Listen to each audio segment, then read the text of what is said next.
I spent my 20s like smoking loads of cigarettes and getting very drunk. My background wasn't adventure. I didn't have a gap year. I haven't traveled the world. And then, there was something about being a tiny little speck in the middle of nowhere when that opportunity arose because of the bike.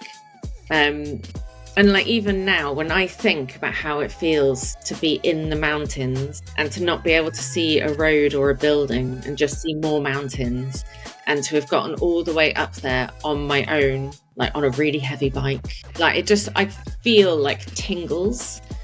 And there's just, even just thinking about it now, let alone being there, and just to know that you can do that and it's like in you and you don't have to train loads, like it will just hurt more, but you can do it, like, and the confidence and sense of achievement and self-belief that comes from doing things like that, I think is just like life-changing. And that's what I really, really love. And it was like a huge like moment in my life to experience that for the first time.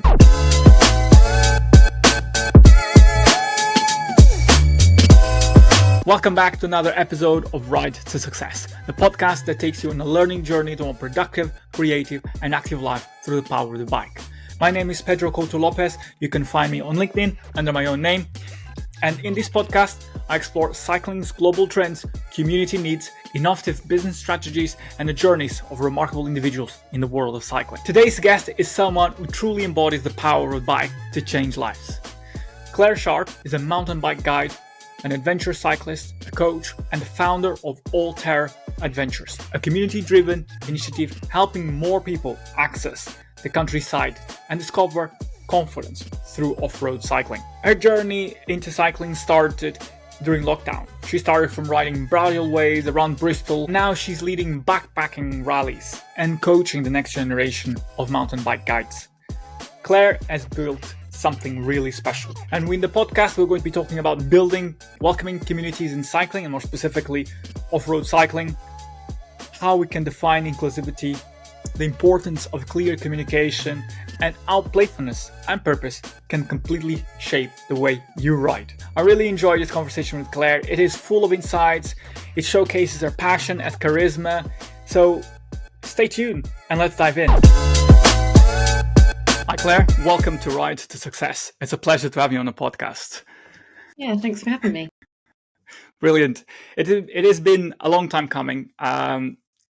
You have been one of the first guests I wanted to have on the podcast 1 year ago when I started the Ride to Success. And the reason why I wanted to have you on the podcast is because you have you have a special voice in the sense that you are helping more people access the amazing countryside around us in the UK.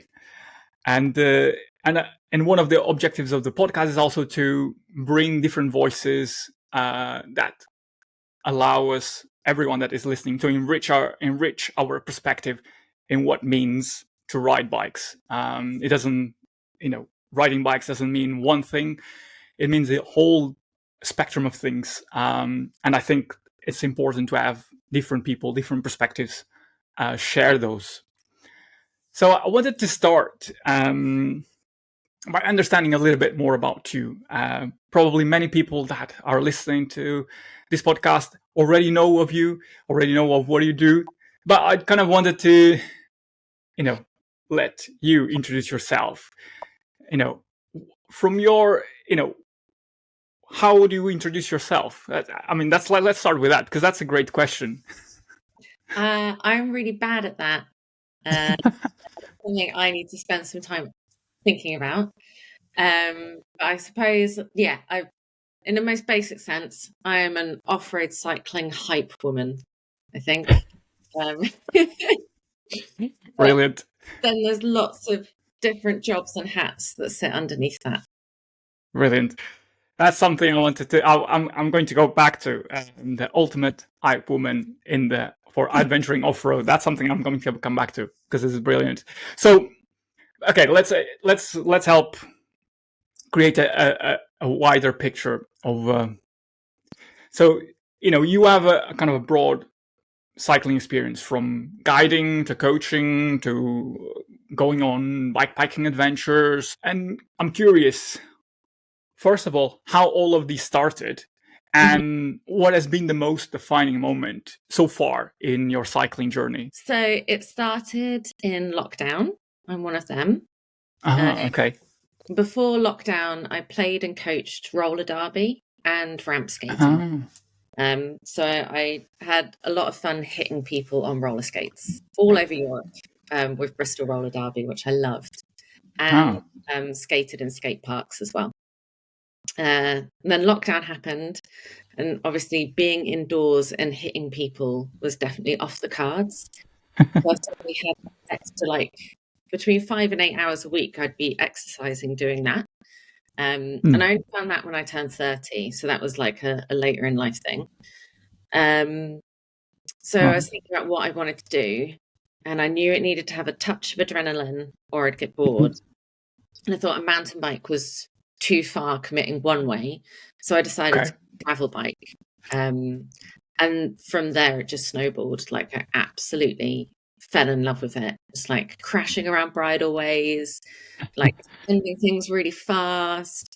It completely changed the perspective I had of the city I lived in. So suddenly Bristol completely changed because I was exploring all these places that I'd never been to before and had like no motivation to discover. So yeah, like it not only gave me this new exciting thing to do, it completely unlocked a whole new side of the place I lived. But then that turned into me wanting to kind of explore that everywhere.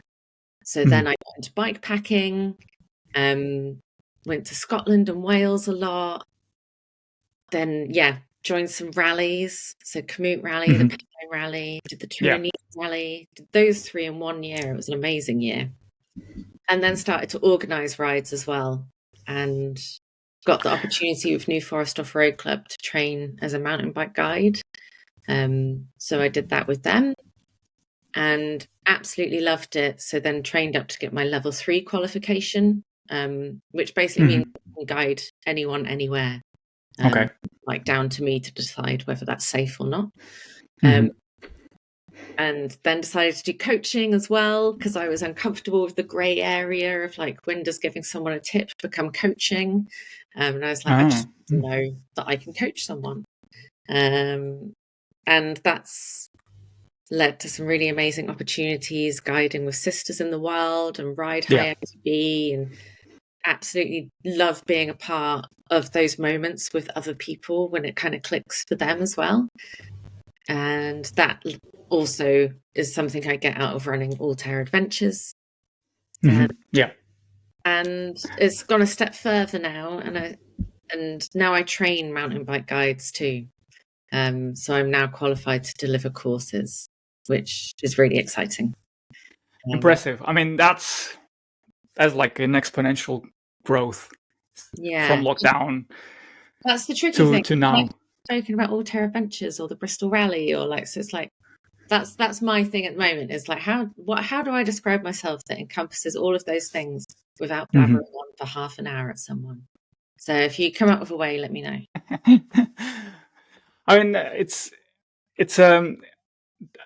I guess that is a brilliant example of the benefits that riding brings you. Kind of you're hooked, and kind of it seemed like you wanted to kind of at every step you wanted to, okay, how can I do this better? How can I bring more people into? And I wanted to kind of, you mentioned All Terra Adventures, the Bristol Rally, and I wanted to kind of rewind a little bit here because I wanted to understand, since the first step in when you put your leg over the gravel bike in lockdown, what did you notice immediately, just whether it was joining a club ride or a gravel ride, that made you want, okay, I think I want to make sure that I know what I'm doing. I want to become a coach, so I know that my advice is a qualified one. It's not just me just offering things that, or advice that might not be exactly how it should be done. what have you identified at those early steps that made you right? Okay, I think I need to qualify. I need to take it a further step. I think it was the more I wanted to organize stuff and realized I was responsible for other people. So when I first started riding, like, I was so lucky. The guys that I found to ride with were great and really supportive and hilarious. But I was the only woman. And so then within the framework of our group, I was like, I just want to like promote and see if we can get some women to come along and put on a women's only ride. And that was great. Like suddenly all these women came out of the woodwork and yeah, it felt really special. That wasn't something that group wanted to pursue. But then I decided to do my own thing. But then when it became solely me, then I suppose I wasn't worried about it then. I was just excited to share the experience with other women and just like know that it wasn't that there just needed to be some kind of call to action for people to like rally themselves around. And then the New Forest Off-Road Club got in touch to see if I wanted to get qualified with them. And they had funded all of everyone's spots. And I was like, wow, how could I not take up that opportunity? Yeah. Like I'd been good friends with Nick for a while, been on a lot of their rides. And then to be invited to go and do that, I'd be like, you'd be mad not to. But it was that first step in their backing.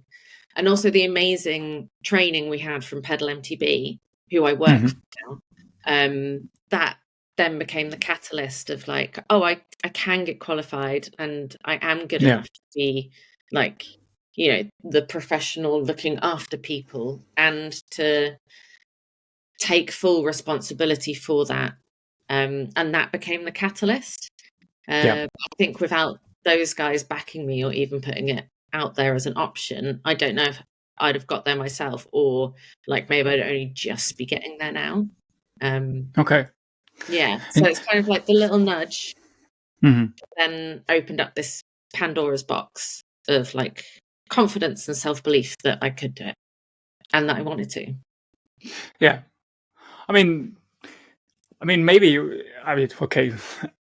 It sounds like from what I'm hearing, it sounds like you already had that self-belief, that confidence. You just needed the nudge to take that spot, to kind of to learn more. And I think sometimes it's kind of it's being that at the right time or knowing the right people, because that will kind of to kind of propel you to a whole new world. And that from what you said, what you described, perhaps from my understanding, seems what happened. And it's great because now I'm having this conversation with you. You are inspiring many people, especially women, to take up off-road cycling, mountain biking, gravel riding, whatever, however you want to describe it. And at the beginning of the conversation, you described yourself as the hype woman for the adventuring off-road, or maybe not specifically in those words, but it's kind of around that. And okay, I need to first of all acknowledge that I'm coming from a place of curiosity. I myself don't do a lot of off-roading, and so again, I wanted to kind of contextualize here. But as I said at the top of this conversation, it's important to have these conversations opening up different doors to enrich different perspectives, and I think that's what I want to do here. And you've spoken a lot about the importance of creating a welcoming atmosphere within the cycling communities, and that's kind of what, from my observations, that's what you have been doing with All Terra Adventures. What can you break it down? What it means to actually make a truly welcoming atmosphere for people to come and want to join an event? Yeah, I think for me, it all just comes down to communication, whether that's written, visual, verbal. It's Yeah. really letting people know what they can expect when they get there. So, say on Instagram or on the website, that's, who's in the pictures and what are they wearing? Like, is that reflective of what you're going to come across on a ride? Yeah. And like for Altair Adventures, that's like baggy t-shirts, skin tight lycra, and everything in between. And the bikes are gravel bikes, they're mountain bikes. Like, it's off-road, but it's not bike specific. Then the communication, I mean, it's very much like the tone of voice is me. So I actually just kind of write things how I talk. But I'm just excited and want to share it. So I think that's the right tone of voice for what I'm doing. Also being clear about what people can expect. So it's like, for a lot of the social rides I did last year, it was like, you need to have the route loaded on a GPS or your phone because it's not led. And that's just like really clear. It's like, it's not a led ride, and you need to know how to get there and how to get back if you get lost. Which some people would shy away from because they were like, well, not everyone can do that. And it's like, but that's fine. This ride isn't for a beginner who can't navigate on their own. So, it's being really clear about what people can expect when they get to, like, what's the terrain like? How long is it? How long do you think it'll take? Like, so I feel like it's just really good communications throughout of what you want to put on and what people can expect when they get there, so that then there's no nasty surprises. And then that comes down to the briefing as well. So like welcoming people to the ride, just reiterating what they can expect and like how you deliver that. I can imagine the briefing for like a super strict, really high pace, like road ride would be quite different to mine, because there'd be an awful lot of rules and safety, but that's like completely the tone of the ride and appropriate, people safe in live traffic. Whereas mine, like, I might talk about like, do you want to introduce yourself? What are your pronouns? Like, and what you can expect and where the best like place to stop and take a picture for Instagram is, and that sort of thing. So it sets the tone for how you're giving people little indicators of how they should behave on the ride as well. So it's like, photo stops are okay. Did you bring snacks? Like, it's like, we're going to be stopping a bit. Enjoy the ride. It's for pleasure. So yeah, for me, I think like making it welcoming is really letting people understand what they can expect when they get there, so that there's no nasty surprises. Yeah, it opens a from my perspective, it opens a debate for what means for an event to be inclusive, and this is something that kind of you have talked about as well, and I think it's kind of a very important debate to have, because inclusivity is quite wide and can mean a lot of things to different people. But from what you were saying, setting the expectations and kind of being open-minded and clear in how you do that, is that the way you would say is being inclusive? Yeah, I think for me, the thing I think that people forget when they talk about a space being inclusive is of what. So like, when you talk about being something inclusive, it's inclusive of the parties who are involved. So you just need to define who those parties are. I don't know, like if 60-year-old Gary, who smokes 40 a day, turned up and wanted to talk about how he hated women, like, Altair Adventures is not inclusive of him. Like, he's not welcome. But like, that is clearly defined by the images and the tone of voice and everything that's put out. So I just think a lot of the time people say, oh, it's inclusive, but like, people can be a bit scared of language as well. And I think maybe saying the wrong thing, which then puts people off defining what they're doing. Yeah. There's other ways you can do it. But I think it's just really important to be clear of like what you're inclusive of, because Mhm. that's where the magic happens. It's like you've got to let someone know they're really welcome in a space by making it very clear that they are. You can't be inclusive of everyone. So like you couldn't be inclusive Yeah. of beginners on a pacey ride that's going somewhere quite remote. But you Mhm. define that so that then a beginner doesn't turn up and have a horrible time. Yeah. I mean, yeah, that's it's a very good point. I mean, it's something that I can speak from experience, and not in off road, but in from my experience joining my first club ride. I was eager. I didn't have enough.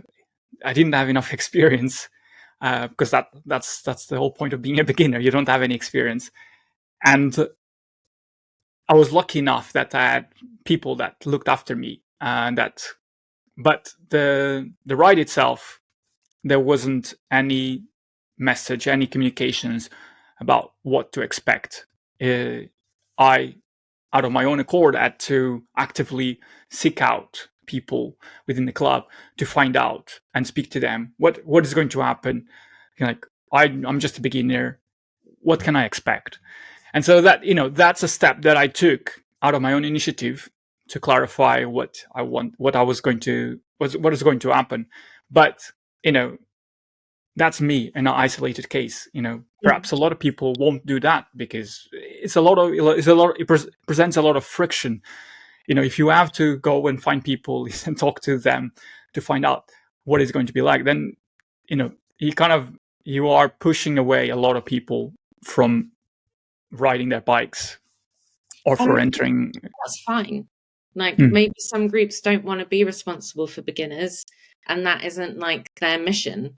And maybe yeah, that's clearly defined. And but I think that's the important thing to say is like, I don't think that maybe was the case in the ride that you went on. But I think a lot of the time, the word inclusive, people think means welcoming to beginners. hmm, And it doesn't have to. And it's absolutely okay to have spaces that are like for people who want to go harder and further, yeah, people who are performance orientated. And I think sometimes people can get a bit het up or annoyed that not everyone is delivering a space for a beginner. And I think it's really important to disassociate the word inclusive from beginner, um, hmm, because I think that really like dumbs down the meaning of it. yeah. Of course, yeah. I mean, I wasn't trying to go there and like to kind of Yeah, I think associate the that's beginner with being inclusive, into my but head that like that yeah, yeah, happens. yeah. Yeah. I wanted to kind of delve a little bit more on the on something you said, which is being inclusive doesn't necessarily has to be done through words, Mm. and or there is more ways, there's more channels, there is more different methods of doing it. And I just wanted to uh, ask you what other ways you know you are showing your event is inclusive, or other examples that you've seen that where inclusivity within the frame, however you want to define what inclusive means to you, can be communicated. Mm. I think a great example is New Forest Off Road Club. So their Mhm. pre-ride briefings, the ride leaders introduce themselves and they use their pronouns, and they encourage everyone else to introduce themselves and their pronouns as well if they feel comfortable doing so. But that's a really strong signifier to everyone who turns up in that space that Yeah, actually all genders are welcome, and using the appropriate gender when talking to someone is important, which also sends a signal, a small one, to people who do not want to do that this probably isn't the space for them, but yeah, also to probably keep that in check for the duration of that ride. So I think hmm, that's a really good example of how verbal communication and how setting the tone at the beginning of a ride, to yeah, let people know what's important to you. Visual communication, I mean, we know that like imagery is super important. yeah. I don't know if you've heard of Fierce, Project Fierce. with Fee. Yes. Oh, I've had her on a podcast a while so ago. yeah, I mean, I am lucky enough to get to ride with Fee, and we run the Ride Bristol Women's Rides together. But yeah, like, you know, she's done loads of amazing research about how imagery is really important. And actually in mountain biking, if it's always someone doing like a massive send on a gap jump that, like, you know, maybe a 13-year-old girl who's not even sure if she likes it yet is going to feel inspired by that. It's just too far. And you know, those pictures are cool and there is a place for them. But, you know, showing a wider range of people and clothing and bikes and riding is also really important too. Yeah, it's definitely it's kind of, you touch on something that I wanted to talk about. Is kind of the image that is portrayed of mountain biking specifically, and well, I mean, you are in kind of the off-road space with gravel mountain biking, and you know this again comes from a place of curiosity. And wanting to ask the question, because I think, you know, it's important to be able to ask these questions from a place of curiosity. From your perspective, what are some of the barriers that prevent women from getting into off-road cycling? I mean, there's so many. And a lot of them aren't gender specific, but it's like, what do you wear? I mean, like women, I worry about this going to the gym the first time. So, you know, what do I wear? Is there like a uniform? Am I going to look silly when I get there? What kind of helmet? Like, what kind of bike? Will I be able to do it? Will there be bathrooms? Like, needing the loo is pretty different for a woman. And, you know, there's a whole range of different opinions about what people feel comfortable with as well. So, you know, that's really important. Like just being scared, like that can be of like having to do something really difficult or just looking like a bit of an idiot or saying the wrong thing. Like there's just so many barriers. And you know, there's solutions to all of them, and it doesn't mean suddenly everyone's going to start mountain biking or off-road cycling. But yeah, I think there's like so many to list. And then with mountain biking, I think it's even just like finding where to ride and who to ride with. I feel like I live in Bristol, so I live in this magical bubble where there's like so much cycling happening all the time. We're in a city with all the good stuff of the city, but you can get to the countryside in 10 minutes, and there's mountain bike trails that are like 15 minutes from the city centre. Like, amazing. Yeah. But like my experience is like pretty unique. So like, you know, elsewhere in the country, it's like, how do you find those people to go and ride your bike with as well? And especially with exactly, because it all happens in WhatsApp groups. So how do you like meet the right person who will one day add you to the WhatsApp group that the people you want to ride with are in? So that's really hard. Yeah, I mean, yeah, this okay. So let's unpack this a bit because there's a lot of, from what you've said, there's a lot of barriers that can be addressed, can be where the kind of the can be lowered, the gates can be open, however, whatever metaphor you want to use. And one seems to be the kind of the cultural perception, cultural representation. Other is the geographic of it. Other is the equipment, the safety as well, element as well. And, you know, we've been touching already the communication of, you know, how you communicate an event, how you make it safe, how you make it a place where women can feel that they trust you to come along. So, and I wanted to kind of, from your events that you run with Alterra Adventures, how are you kind of opening or lowering the barriers to entry, or is it's to have more women coming to the for instance the Bristol Rally, that is an event that you organize? Yeah, so I'd say with the Bristol Rally, I am lucky. So I suppose for context, the Bristol Rally is a 3-day bike packing rally, 300 kilometers. It's a route I designed and I'm very proud of. And luckily everyone last year loved as well. But it was inspired by all the rallies I've been on and how pivotal they were in getting me into riding more, further, more remotely. Yeah. And I ring fence 50% of the tickets for women. So that was after speaking with Louis, who runs the Rafa Pennine Rally. Yeah. So they have an application period, and then they select people from that to have like a really rich mix of people, of experiences, sexuality, like ethnicity, all sorts. Just make sure it's a great melting pot of people. Right. But from doing that, he has realized that women will typically take longer to submit their application. Blokes will just like hit the button, send, go, let me in it. With women, they need more time to consider it. They might be more likely to be a primary caregiver. There's going to be a network of people that they need to check in with a lot of the time before they can commit to taking that time out. So that's why I wanted to ring fence tickets. Yeah. Because from him, I knew that women would need longer to be able to commit and hit the buy button. I'm really lucky in the sense that there hasn't been the experience of the rally. But both years, the women's tickets have taken longer to sell out than the men's. Both times in like under a couple of days. First year, under 24 hours.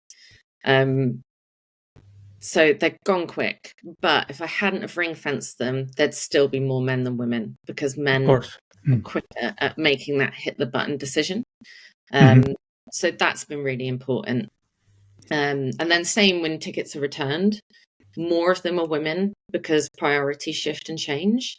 Of course. So then on the wait list, I make sure that those tickets then go to women to protect the balance of the event. Yeah. I also have a route briefing document because the rallies were really pivotal for me at this kind of like moment, whereas like I was bike packing, but maybe not like researching as much as I would now, or like just didn't have the experience.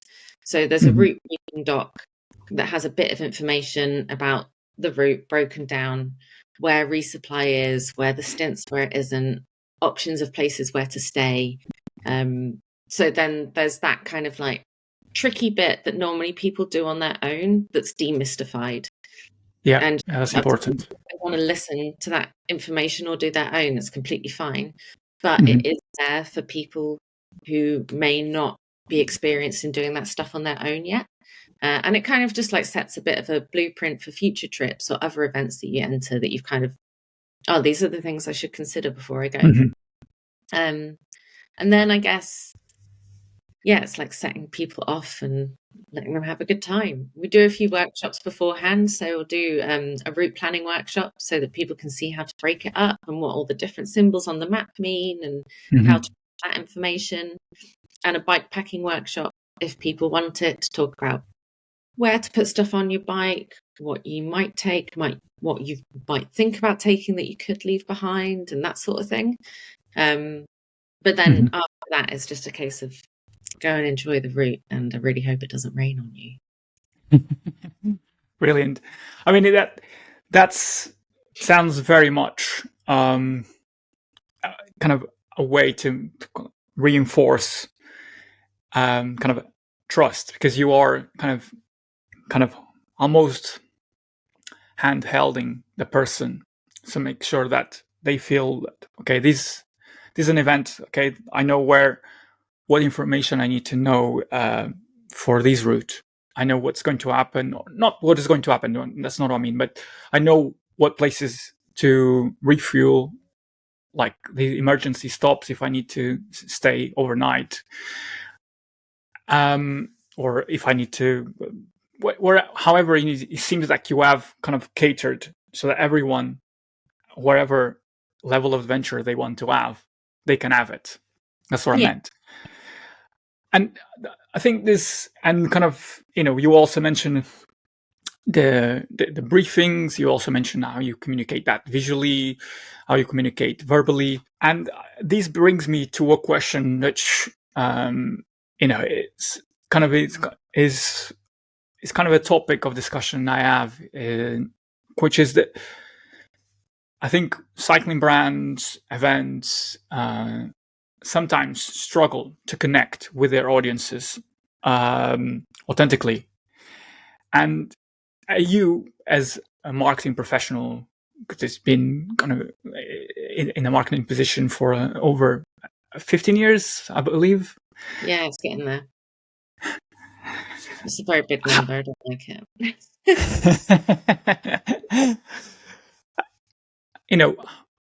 How do you address this? Because it's definitely I think that is probably a barrier that people looking to an event, looking to a brand, will see. Oh, this doesn't speak to me, or that this doesn't have the information that I'm looking for. So, and the work you seem to be doing is to demystify these barriers and to clarify it. And that's a way of connecting with the people that come to your event, the people that want to know more about your event. So how does a brand, how does an event kind of connect with the people that they want to reach to? Yeah, it's a really good question. I think Kamut have done a good job of it. I mean, be interesting to see what happens now with everything that's happened there recently. Yeah. But before that, I think they invested in community heavily. Mm-hmm. So they showed up to the spaces where riders are riding. They backed events where people were making memories. And then they weren't there trying to sell them stuff. They were there enhancing that experience, whether it's delivering talks, giving out merch that's actually useful for the thing that they're doing, and providing spaces for people just to relax. And yeah, so they invested in the spaces where riders wanted to be consistently. And so it just constantly reinforced that idea that, them helping to make these things happen that I love. And I think that, honestly, different mapping softwares, they have their pros and their cons. They're never the same, but they aren't hugely different. But Kamut did a really good job of not being hugely different, but letting riders know that they cared about their community. And I think that's something that brands need to do better. And it's tricky because it's not easy to measure. So with other forms of marketing, you've got really great data of just like, this thing happened, we sold this many bikes, do some more of it, which you can't do with community work. But over time, you do see the benefit of it. You just need to have people who will trust that and convince whoever they need to convince to invest in it in the beginning to then see it happen over time. Yeah, I think that's a really important one for events and the riders who they support as well. So it sounds being there and providing the space and kind of acknowledging and enriching even more the spaces that you are welcoming into, whether it is an event, where it is a brand. And I think this part of this, the enriching the experiences, it comes as well to how you show up, how you kind of the story that you bring, the narrative that you bring to the people, how you portray the values that you want to communicate. And there's an element that, well, obviously you mentioned Kamut that has done a great work in that respect. From your perspective, and taking these lessons, I'm sure that you have applied with Altair adventures. What is for you? Can you measure the impact that it has had for Altair adventures? Tricky, I guess. If there, So yeah, go for it. Go for it. events, I think, are the easiest ones to talk about and probably the most relevant in this context, because things have changed a bit as well. So I don't run regular social rides anymore, because I have a full-time job as well as doing all of this. I'm a marketing manager for a beer company 5 days a week. So all of this happens outside of work, and I realized that actually I need to streamline and focus my efforts a bit, and have a life. Of course. But I love everything that I'm doing anyway. But I suppose with the events that I still put on, I see so many repeat people, but I see new people every time, and everything sells out. So as far as I'm concerned, they are doing their job. And it gets easier every time. I suppose if I had a willingness to expand, I could, and to make things bigger, but then it also just eats more of that time for my adventures. So it's a passion project. Am I measuring it to the hilt? No. As long as it carries on working when I keep on doing what I'm doing, yes. There's plenty of ways I could measure it, and I do feedback surveys, and I do chop and change things based on what people are telling me, and I take their testimonials as well. So there's plenty of nice evidence that comes out of it that actually I can share with sponsors and partners for the rally to show them that they've received value from partnering with me, which I think is really important. But yeah, no, this is my fun times. So I do all my measuring Monday to Friday, and then I just bask in the happiness of bikes the rest of the time. Brilliant. I wanted to thought of another example of someone who works for a cycling brand and just embodies the whole spirit of what they're trying to put across, and that's Kate at Zwift. Ronnie, who's Director of International Women's Strategy, for anyone who doesn't know. But she is literally the spirit of women at Zwift. The work she's done there is phenomenal. Everything she's doing with Le Tour de France Femmes avec Zwift, amazing. But also, if you ever get to meet her or even just watch a video of her, she is just the living, breathing spirit of it. And I think sometimes you can imagine that a company that big that has that kind of influence, that it would all be a bit corporate and a bit dead, but she really is a powerhouse that has driven women's cycling forward so much for one individual, and it really is because she believes it and she drives it forward and creates amazing community spaces for everything that she wants to see happen in. So I think that's a really good example of a bigger international company that already had everything set in place, and then had this person come in and move and shake it and show that actually if you let people know that they're welcome and create spaces for them, that you massively benefit from it.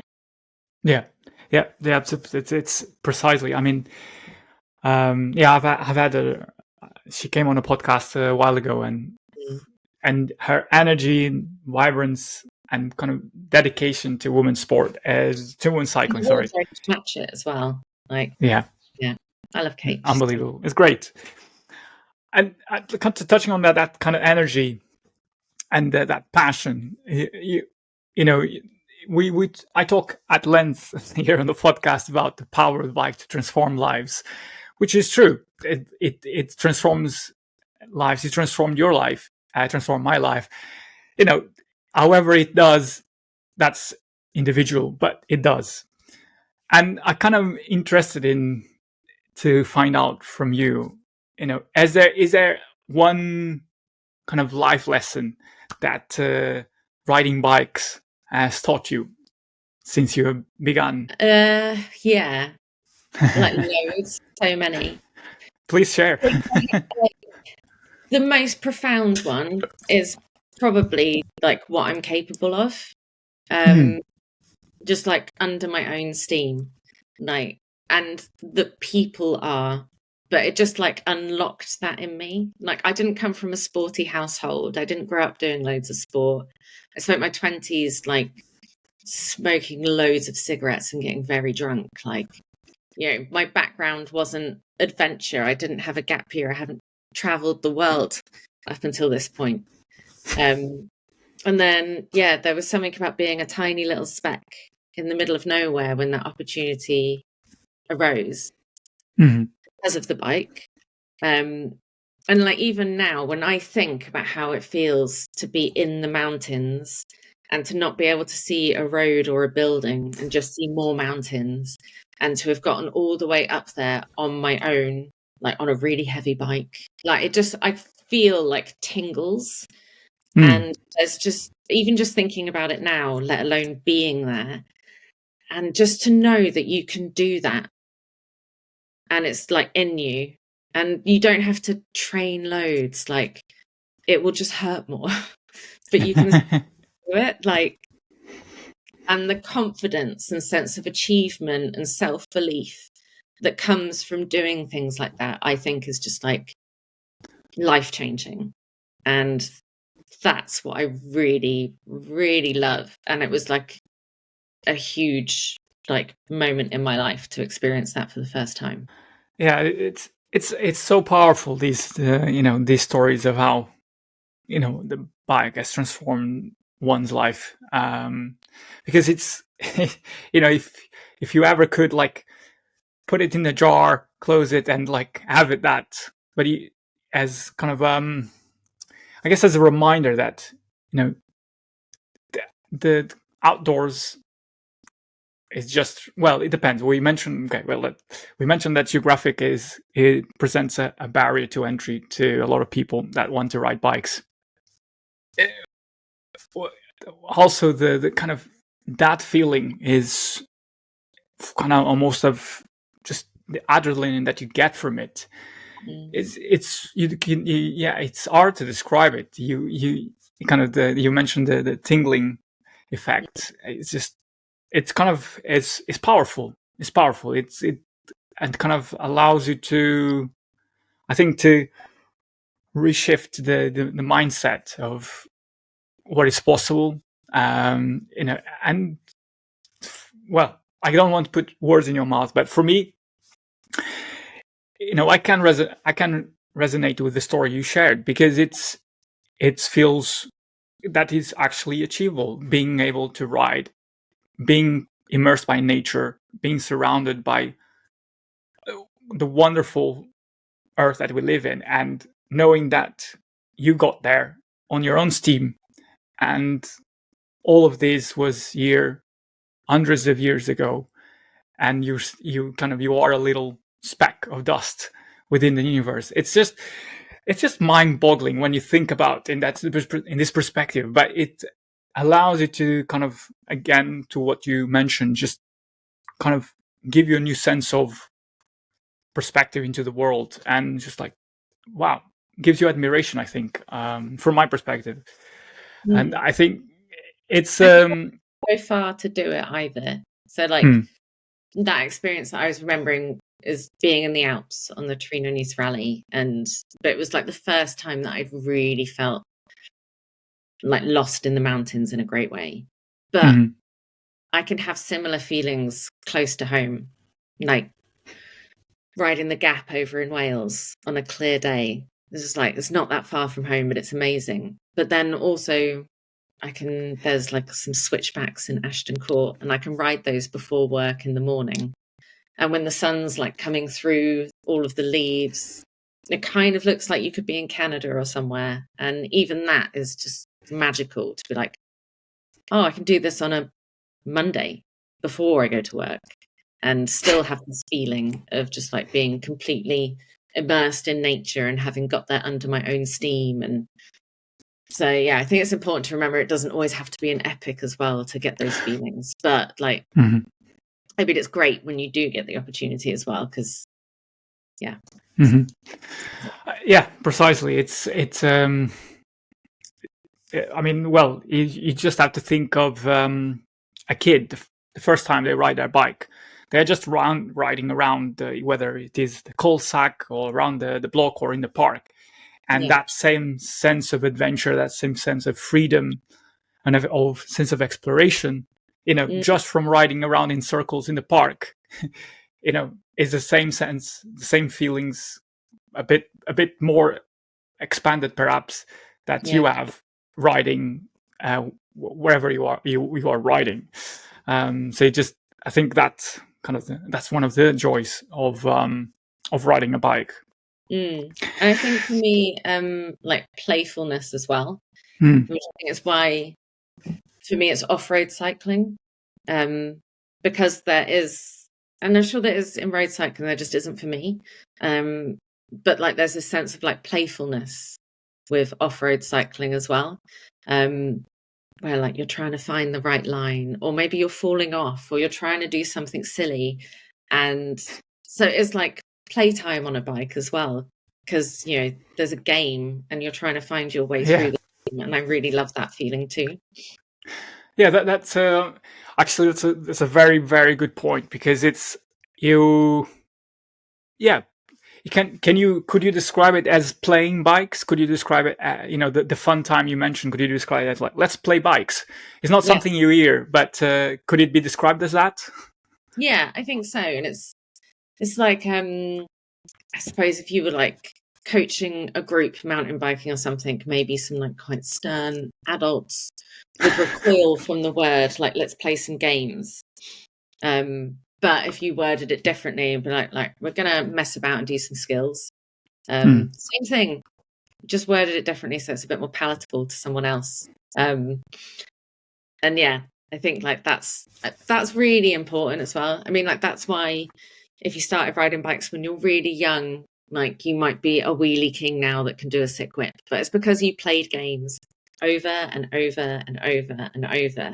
And I think that's the bit, like if you come into it as an adult, you kind of need to realize it wasn't just like easy. It's like there was a lot of repetition, but it's fun because you turn it into a game.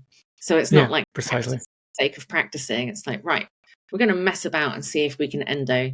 And yeah, it might get a bit sketchy and we're going to look stupid, but in a little while we might be able to endo. So why not? Very good. So I'm going to be a bit cruel here, because I want to. Right. I want to kind of.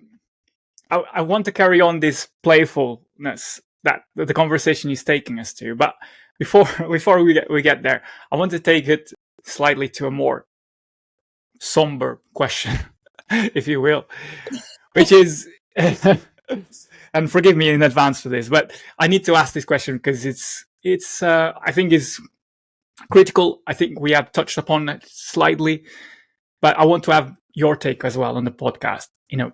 And the question is like, if you could change one thing or many things, it's up to you to decide how many things you want to change about cycling, how it is. So let me phrase: if you could change one thing about cycling to make it more welcoming and accessible, what would it be? And you can sorry, I mentioned cycling, but you can be specific if you want to focus on off-roading, if you want to focus on mountain biking. It's entirely up to you. One thing that I think would be really interesting, would shake things up quite a lot, would be for all brands to have to declare the support they give to all of their sponsored riders and ambassadors. Interesting. Because anecdotally, there's a lot of difference between it. And a lot of that has, in my experience, been gender related. And I think we already know at the very top level that is the case. And there are a lot of reasons for that. And it is gradually changing. But I think at like a more grassroots level, being clear and transparent about how much people are investing in their community ambassadors and how much they pay them for like photo shoots and things, and are some people being paid in product but other people are being paid in money, Yeah. And I think that would just be like a really clear signal to the people who buy their products about actually, do they value riders? Interesting. Yeah, that's a very good point. Yeah. It's something I speak to one of my friends about quite a lot. And we've both had conversations with different people about the experiences they've had whilst working in that context for brands. But I think it would be like a very clear signal to the world of like, how do we treat people? Yeah. It's a very good point. Also, it comes to, it kind of joins to with our earlier discussion that you raised about different ways to communicate inclusivity, because you are, if you make how you, whether it is product in kind, whether it is in money, endorsements, however it is that you are setting that relationship with ambassadors, brand ambassadors, then you are showing that, okay, we are being transparent. People, whether it is in community as well. I think that's in the same way. Yeah, it's a very good point. In the same way that brands are starting to release their sustainability reports, it's a great way as well to open the curtain and reveal, okay, this is the kind of the people we work with. This is how we work with them. This is what does the agreements look like. I mean, I've been lucky enough to sign with Canyon this year. Yeah. And the first thing that struck me when I got my agreement through, I mean, like everything before the agreement was fantastic. And the people I've been speaking to are amazing, wonderful at their jobs. But the one thing that really struck me was when the agreement came through, there was a whole page just dedicated to maternity and paternity and protecting athletes if they decide to start a family. And that to me just sent me like a really clear signal as someone who is potentially going to work with them about how they treat people. And yeah, I was just so impressed to see that. Like, and you know, me to them, I'm small fry. I'm an ambassador who rides some mountain bikes and does nice things. Like, I'm not, I don't know, Jenny Risfids. But to see that just like in black and white and to have it go through a legal department, like, I just thought that was amazing. And not something I've experienced with anyone else before either.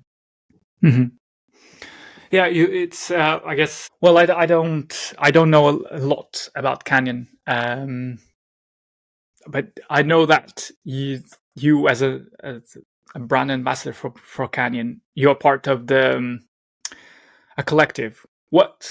How? Because it's actually it's kind of I just let's touch on that a little bit, because there's an interesting point on that, because it is different. Is there a way that Canyon categorizes the ambassadors, whether it is off-road, whether it is roadies, whether it is freestyle or BMX? Is there a way of that they categorize that, so that or Canyon Collective is off-road. So everyone on there is riding a mountain bike, but there's no hierarchy in the collective. Like in terms of you are in the collective, there's like a hierarchy in terms of like your contract. Like, I'm not racing at UCI competitions, you'll be surprised to hear. I'm not on the payroll, so but I am in the collective. Whether that will change in years to come, I don't know, but at the moment, like, the collective is off-road mountain biking. Yeah, I think the also the naming of it, regardless of whether there is the hierarchy, but when you talk about a collective, it's immediately, it communicates a sense of being inclusive and kind of more welcoming, coming from an outsider looking into the brand. It just finds kind of a group of people that share this passion to ride mountain bikes, and that's a collective of people, and they have different interests, they come from different backgrounds, they have different experiences, but that all of that is enriching. And it comes back to the point of visibility, what especially mountain biking, how it's portrayed in the media, and you have a very unique way of showing what mountain biking can be, and it's also very different from what someone riding at elite level is. So it just shows that there is a huge spectrum of possibilities in how you showcase. I think it's like one of the trickiest barriers that mountain biking has to overcome as well. Mm-hmm. Because I think, like, I'm a mountain biker. Like, I ride fire roads on a hardtail, or I ride a full sus down black runs, or I like to do giant road gaps, or I like to bike pack across like mountain ranges. Like, all of those things can happen on a mountain bike. All of those situations, that person is a mountain biker. But I think what happens when a lot of people consider, or like, oh, are you a mountain biker? They're probably thinking, gap jumps, or like there's something like, oh, I don't want to say I'm a mountain biker because that means that I think I'm really good at it, which I think doesn't happen as much with other disciplines of cycling.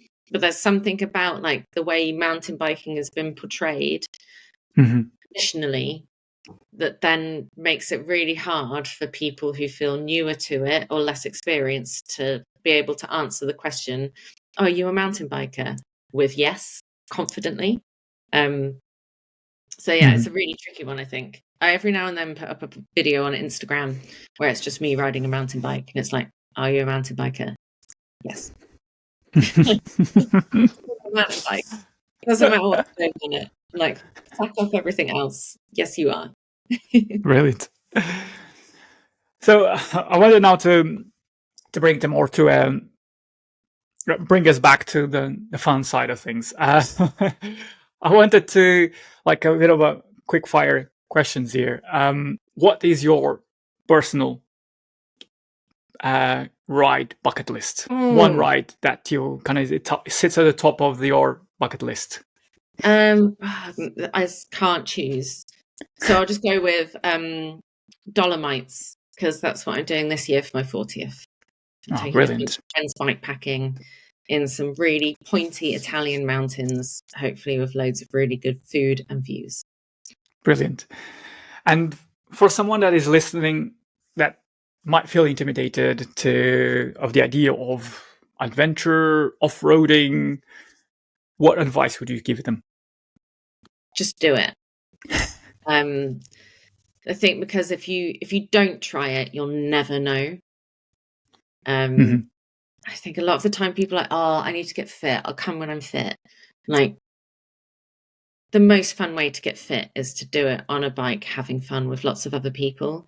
If you're waiting until you've been going to a gym on your own at 6 a.m. for 6 months, like, it's never going to happen. And it sounds rubbish. Like, just go on a bike ride. Brilliant. So now I want to ask you a question that I ask all my guests, which is, what does success look like to you? Oh, that's such a hard question. Right, in the context of this, success to me looks like just more women razzing about off-road with big smiles on their faces, and with the caveat that razzing means whatever it means to you. So, like, if going down a lumpy hill with 1 foot off a pedal like feels razzy, that counts. Same as if like absolutely sending it on a full sus off something terrifying, that counts too. I think more women pushing what they're comfortable with off-road with big smiles and many snacks. Brilliant. Well, I think that is the message that I think encapsulates these whole conversations. It also encapsulates the work you've been doing. and kind of it speaks as well to the values that you want to showcase through the work you do, through how you come up on social media. So I think I just wanted to underline that because I think it's critical to the purpose that you have. And also that's why I also wanted to have you on the podcast. Yeah, I think like it is as fun as you think it will be. If people can take away anything, because like don't hold back from doing it, because the secret is it really is that fun. Brilliant. So now it comes to the time in the podcast where every guest leaves a question to my next guest, not knowing who they are. And the question that was left for you is the following. If you had a time machine and if you could return to a moment in time where you were on a ride and that ride was really special, whatever reason it was, whether it was because you were enjoying it or because it was like really hard, or whatever decision, that ride sticks in your mind, and with that time machine, you want to go back to that time and place and relive that experience. What ride would that be? That's such a good question. There's so many as well. But probably, yeah. So on the Torino-Nice rally, someone had recommended to me Luke from Peak Divide, who's like, if you stop at anywhere, at any Refugio Gardetta, Little Peru, sunset and sunrise would be amazing. And he was absolutely bang on. Such a mission to get there. But then it meant that the next morning we started our ride up high, well fed, good night's sleep, and there was no climb to get the day started. We were just at the top of the mountains, the most phenomenal sky and amazing off-road. And I think, yeah, I'd go back to the beginning of that day and do it all again. Brilliant. Now it comes to, well, your turn. What question would you like to leave to my next guest? I would like to know if you had a magical bike bag that could fit anything in it, what snack would you pull out halfway through a bike ride to wow and delight the people you're riding with? Brilliant. Brilliant. It's with all these questions, I take a minute just to not to try answer myself, but just to think of the possibilities. And you're going to ask it to yet? So do you know who it is? I do. Do I? Yes, I do. But I can't reveal it. No. No, it's also an interesting question because I think it tells us, meaning the people that are listening to this conversation, me, something about you, a bit more about you, reveals a bit more of your personality, because it shows, kind of the care that you put into the people you ride with. It shows that, that warmth that you bring to your rides. And I think that speaks to the work you're doing as well. So it's an interesting question that kind of touches on the work you do or your personality. So that's a brilliant question. Thanks for asking it. It comes to the point where we run out of time, but I'm so grateful to have had this conversation with you. I think it has put a smile on my face. I hope the people listening to it has also energized, as kind of gave a action point for people that want to get into off-roading or want to check what Altair Adventures is all about. And it also, more important than ever, it speaks about the importance of building a community that feels safe, feels nurtured, and wants to ride together, and in your case, off-road. And I think that's more now than ever. It's important to have groups, to have brands, events, organizing these spaces where people can feel safe, can trust, can feel that their identities are respected and valued, and most importantly, have fun in the process. So thanks for sharing that with us. Yeah, thanks very much. Feel hyped for a bike ride now. Brilliant. Thanks for listening. That was Claire Sharpe. She's the off-road cycling's ultimate hype woman. If there's one message to take away from this episode, in my opinion, is that riding bikes should be joyful, accessible, and reflective of the people who show up. And that includes you. So whether you're dreaming of your first bikepacking adventure or looking for a riding community that actually feels like your kind of people, Claire's work is proof that the outdoors can be for everyone when you are intentional about making it so.